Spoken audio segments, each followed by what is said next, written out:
सभी देवता लोग ब्रह्मा जी के पास गए और ब्रह्मा जी ने एक उपाय बताया कि यदि कामदेव को शंकर जी के पास भेजा जाए और उनके मन में क्षोभ उत्पन्न किया जाए, उनकी समाधि भंग की जाए, तो उसके बाद उनकी शादी हम जबरदस्ती पार्वती जी से करवा देंगे। इस प्रकार शंकर जी का पुत्र उत्पन्न हो सकता है, तभी वृत्तासुर नामक राक्षस की मृत्यु होगी। तो इसके बाद ब्रह्मा जी के कहने पर बुलाया गया कामदेव को और उनके सामने प्रस्ताव रखा गया।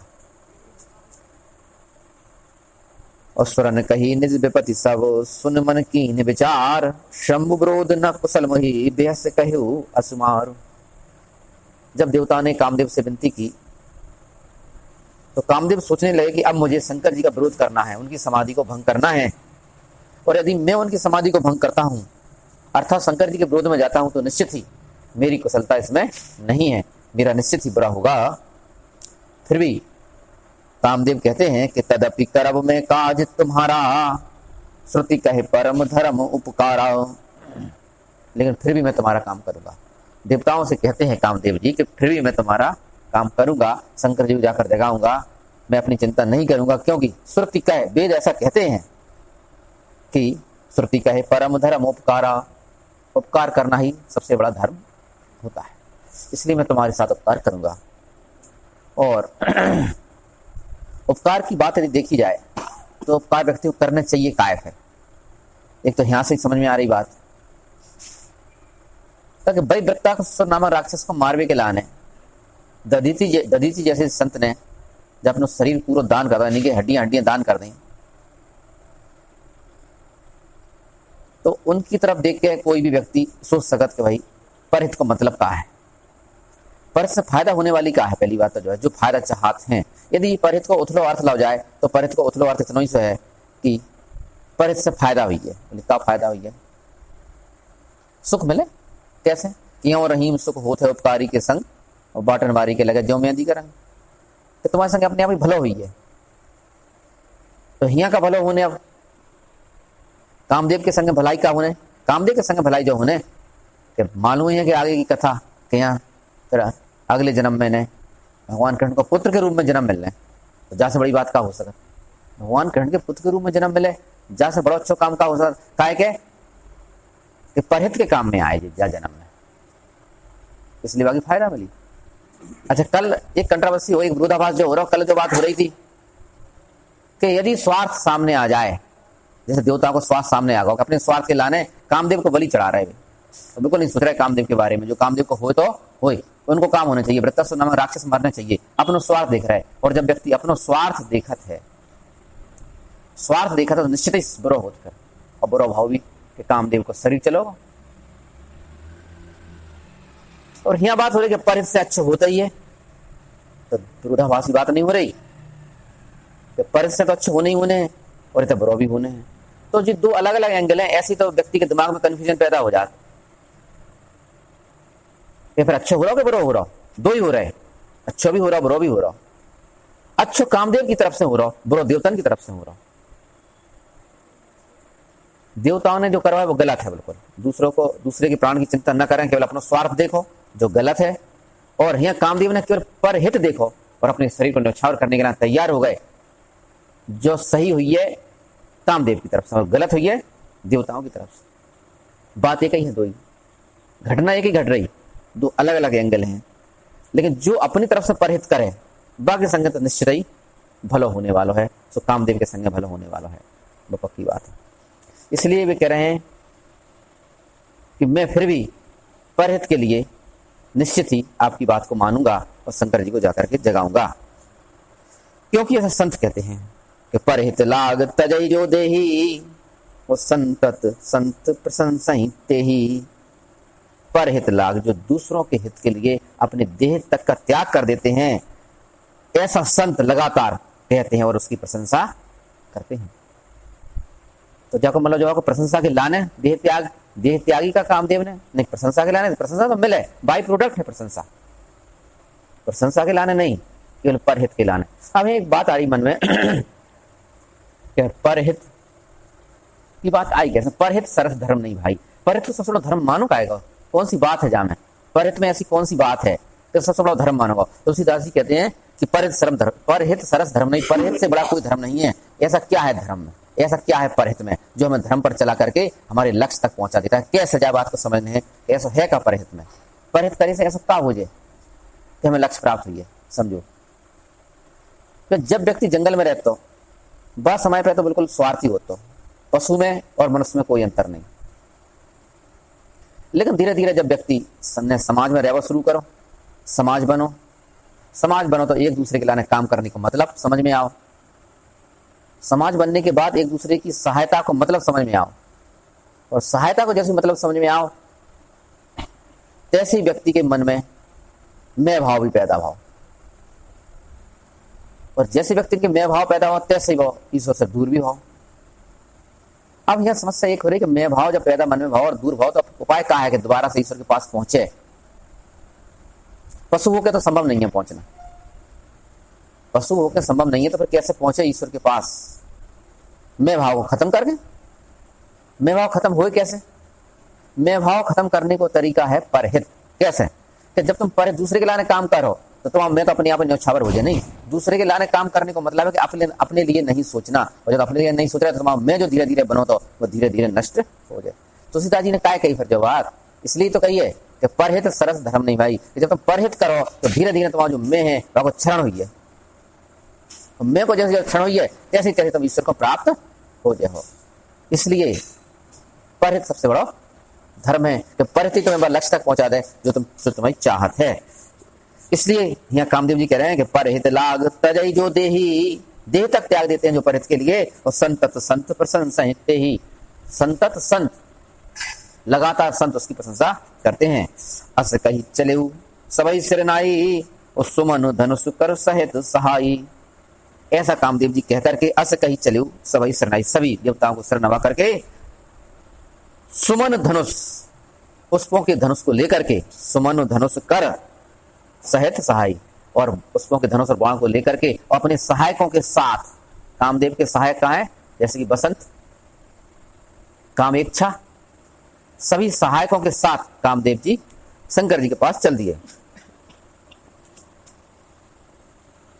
तो चलत मार अस हृदय बेचारा, शिव विरोध ध्रुव मरण हमारा। और एक बात भी सोचते हैं कि चलत मार, मार यानी कामदेव, चलत मार अस हृदय बेचारा, हृदय में विचार कर रहे हैं कामदेव जी कि शिव विरोध शंकर जी का विरोध करने से ध्रुव मरण हमारा, ध्रुव माने निश्चित ही, ध्रुव माने निश्चित ही हमारा मरण होगा, हमारी मृत्यु निश्चित है। शंकर जी से विरोध करने पर हमारी मृत्यु पक्की है। इसके बाद भी परित के लिए, इसके बाद भी तब आपन प्रभाव विस्तारा, निज बस कीन सकल संसारा।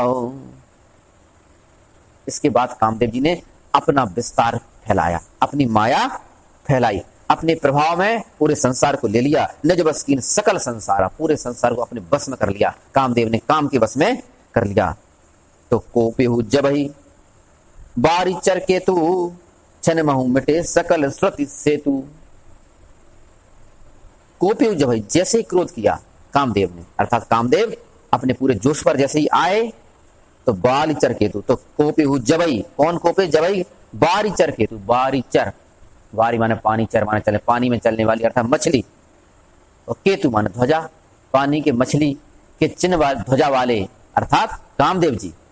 कामदेव जी की जो ध्वजा है वहां पर चिन्ह रथ मछली को, तो मछली के चिन्ह वाली ध्वजा वाले कामदेव जी ने जैसे ही कोप किया, क्रोध किया, तो क्षण महु मिटे सकल श्रुति सेतु, एक ही क्षण में सारी वेदों की जो मर्यादाएं थी वे टूट गई। वेद जो कहते थे, वेद जो रास्ता बताते थे, वेद जो सेतु माने पुल, ईश्वर से बांधने का जो पुल है वे बताते हैं वेद।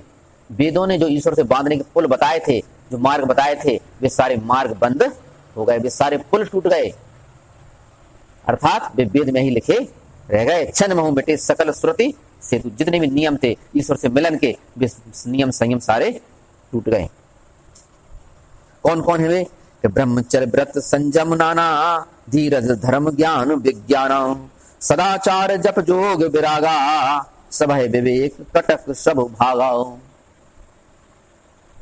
ईश्वर से मिलाने के लिए अर्थात वेदों की जो सेना है, वह सभी सेना कामदेव के क्रोध के सामने डर करके भाग गई। ईश्वर से मिलाने वाली जो सेना है, वेदों की जो सेना है, वेदांत की जो सेना है, वह सारी सेना किसके डर से? कामदेव के कोप के डर से। अब इस सेना में कौन कौन है? ब्रह्मचर्य, ब्रह्मचर्य यानी ब्रह्म की चर्या पर चलने वाले, ब्रह्म जैसे कृत्य को करने वाले, ईश्वर से मिलने के लिए जो रास्ते बनाए गए हैं उन रास्तों पर चलने वाले, वे सभी बंद हो गए। व्रत, व्रत यानी कसम, व्रत माने संयम से चलने वाले, संयम नियम से चलने वाले, नाना जितने भी हैं। धीरज यानी धैर्य, धैर्य पेशेंस किसी को नहीं रहा, जो मन में आई बात वह तुरंत करना है। धर्म, ज्ञान और विज्ञान, अब कोई धर्म की बात नहीं करता, कोई ज्ञान की बात नहीं करता, कोई विशिष्ट ज्ञान, विज्ञान माने विशिष्ट ज्ञान की कोई बात नहीं करता। सदाचार, अब किसी के पास किसी प्रकार का अच्छा आचरण भी नहीं रहा। सदाचार, जप, जप की तो बात ही नहीं है। योग, योग की तो कोई बात नहीं है। योग पतंजलि वाला वही योग ईश्वर से जोड़ने के लिए। और वैराग, और वैराग की तो अब कोई चर्चा करता ही नहीं है। सब है विवेक, सब है, और इन सब का जो सेनापति है वह विवेक, इन सब का ईश्वर की सेना का जो सेनापति है वह विवेक, वह तो सब है डर करके, सब है विवेक कटक, यह पूरी सेना को लेकर के भाग गया कामदेव के क्रोध के आगे। भागे विवेक सहाय सहित जो सुभट संजुग मही मुरे, सदग्रंथ पर्वत कंदर नहीं महु जाए ते ही अवसर दुरे। तो भागे विवेक, सेनापति था वह भाग गया, सहाय सहित अपने सारे सहायकों के सहित, जो सुबट संजुग मही मुरे, जितने भी योद्धा थे उसके साथ, जो योद्धा विवेक के साथ थे वह सभी युद्ध की भूमि से मुंह छुपा करके भाग गए। सुबट संजुग मही मुरे, संजुग मही माने युद्ध की भूमि से मुंह मोड़ करके भाग गए। और सदग्रंथ पर्वत कंदर नहीं, सदग्रंथ पर्वत कंदर नहीं महु जाए ते ही अवसर दुरे। और जितने भी सदग्रंथ थे, सदग्रंथ पर्वत कंदर नहीं, वे पर्वतों की कंदराओं यानी गुफाओं में। सदग्रंथ, सदग्रंथ माने रास्ते पर चलाने वाले ग्रंथ। पर्वतों की कंदराओं का मतलब है कि ग्रंथों में ही लिखे रह गए, समाज से वह चले गए, व्यक्ति के मन से वो चले गए, केवल ग्रंथों में ही लिखे रह गए, ग्रंथों की कंदराओं में छुपे रह गए, उससे बाहर नहीं निकल पाए।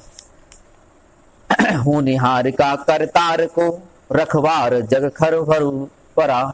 होनिहार का करतार, जनता कहने लगी हे ईश्वर, हे करतार, हे सभी को करने वाले, यह क्या होने वाला है?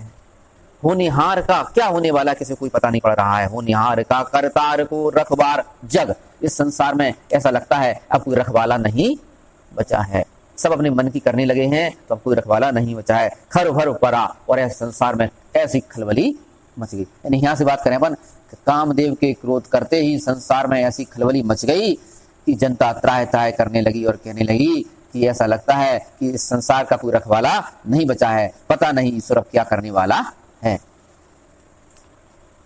दुई मात के ही रतिनाथ जही कहूं कोप कर धनु सरुधरा।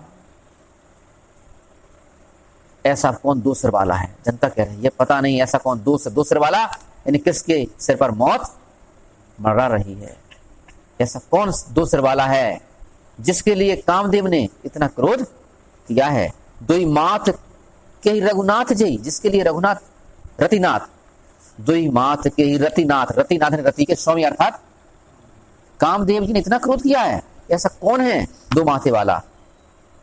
जे कहूं कोप कर धनु सरुधरा, कि जिसके लिए क्रोध होकर के कामदेव ने धनुष और बाण धारण कर लिए हैं, ऐसा कौन है। तो जे सजीव जग अचर, जे सजीव जग अचर चर नारी पुरुष असनाम, ते निज निज मर जात तज भय सकल वस काम।